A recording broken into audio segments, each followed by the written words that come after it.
Today's gospel lesson offers us another intriguing story from St. Luke. Similar to the healing of the infirm woman recorded a few chapters earlier, Christ's healing of the 10 lepers is a story, again, not shared by Matthew, Mark, or John. But Luke chose to include this for a specific reason, so therefore it's worthy of our attention. Now, the verse which leads into today's passage reveals to us the following.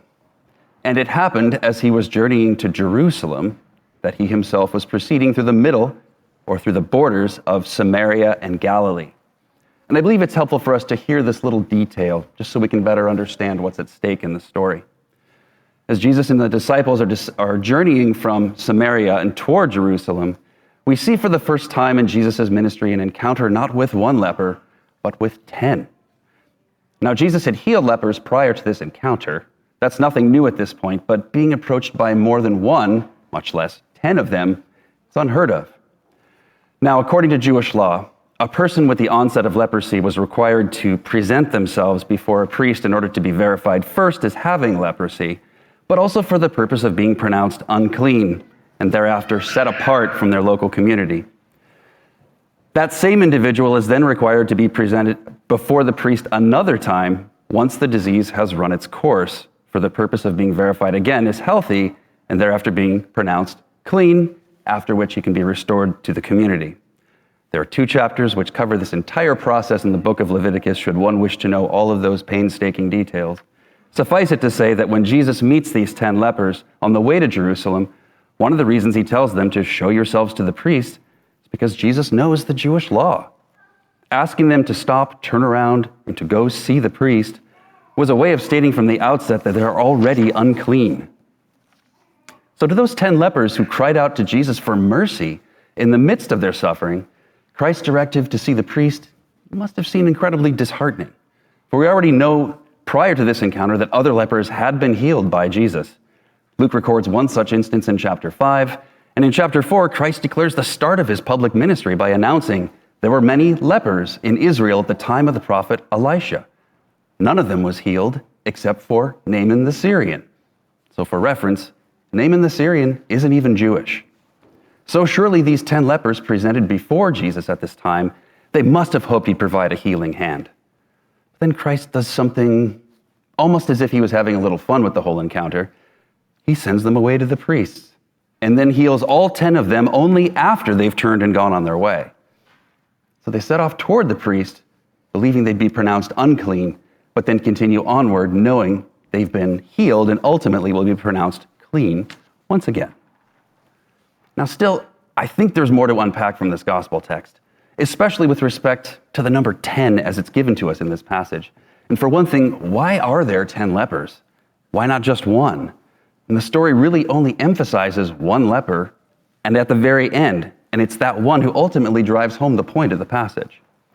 But I do think the answer might lie within a certain component of Israel's history. There was a time when the nation of Israel was split and divided into a northern and a southern kingdom.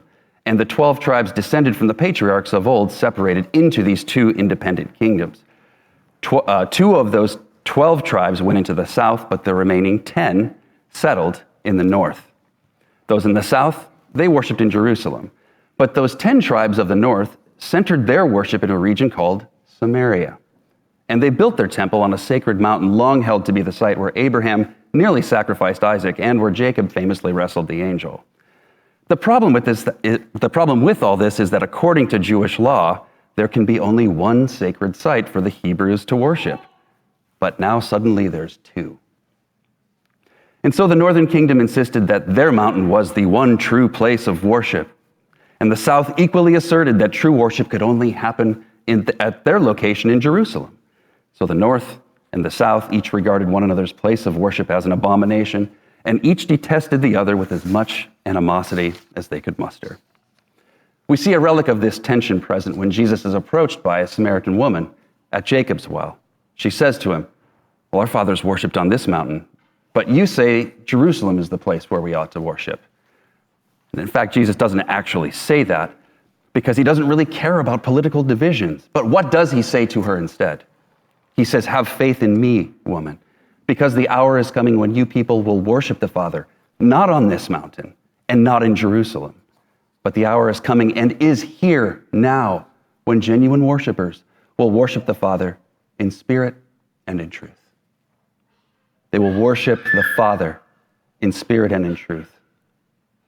So by the time we arrive at the account of Jesus and the 10 lepers in Luke 17, the northern kingdom, they'd been ravaged by war, and the 10 tribes were ultimately scattered.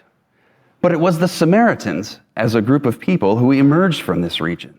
And though they were devoted to the law of Moses, Israel's leadership regarded them as a people of uncertain and mixed origin, defiled by their ancestry, and as a people little more than a schismatic sect, even worse than the Gentiles to some.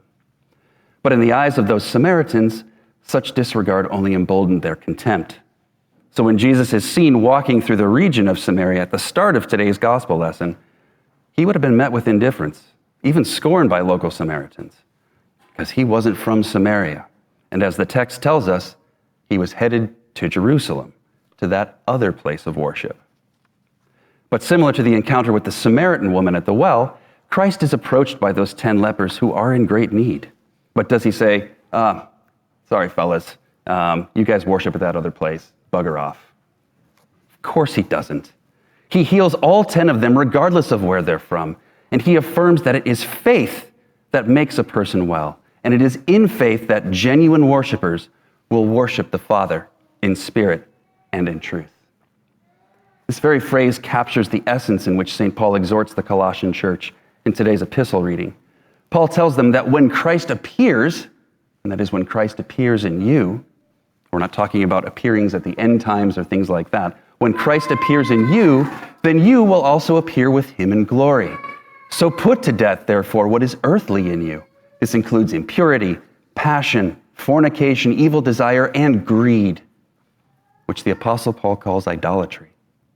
So in other words, it is Christ who has restored us anew in the same manner as he did those 10 lepers in Luke 17. And the one who engages in idolatry is not the one who worships in this location or that location, or who practices in that church, but not my church, but the one who harbors passion and evil desire, impurity and greed within their own hearts.